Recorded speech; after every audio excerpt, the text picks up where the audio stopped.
Hi everyone, welcome back. In this video, we are going to explore one of the developer-friendly features introduced in Java 25, flexible constructor bodies. For years, Java forced every constructor to begin with a call to either super or this. That meant you couldn't write any code before that. No validations, no computed values, no pre-checks. But in Java 25, that rule has been relaxed. Now, you can place logic like validation or computation before the constructor call as long as you follow a few important rules. Let's break it down step by step. How flexible constructor bodies work. With this new feature, a constructor body is logically divided into two sections. The first part is called the prologue. These are statements that come before the constructor call, and the second part is the epilogue. These are the statements that come after. If you don't write a constructor call at all, Java still inserts super automatically, and in that case, all your code belongs to the epilogue. This design gives you more control. You can now validate parameters, compute values, and prepare data before the object initialization logic kicks in. Let's look at an example. Imagine you are building a class for a bank account. You want to make sure the balance is at least 100 and the interest rate is within acceptable limits. Before Java 25, you couldn't do that validation in the constructor body directly. You had to use a static helper method and then call it inside the super statement.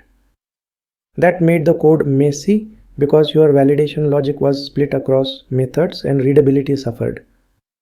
But now you can do it like this. In the prologue, check if the balance is less than 100. If it is, throw an exception right away. Then check if the interest rate is 0 or greater than 10%. Again, if invalid, throw an exception. Only after both validations succeed, you call super with the correct values and then continue with your subclass specific logic in the epilogue. This makes your constructor clean, fail fast, and much easier to understand. Chaining constructors with derived values. Here's another useful case. Let's say you have a class called student, and when only a username is provided, you want to automatically derive the full name by capitalizing the first letter. Before Java 25, you had to compute that full name inside the constructor call. That means writing the logic directly inside this open parenthesis, close parenthesis, which quickly becomes unreadable if the logic is complex.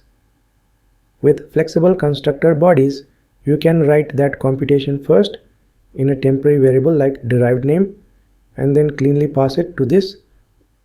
This improves clarity, and if the logic grows, you don't end up nesting multiple function calls inside a constructor chain. Rules and restrictions. Now let's talk about the rules. Even though you can now write code before super or this, there are strict limits to what that code can do.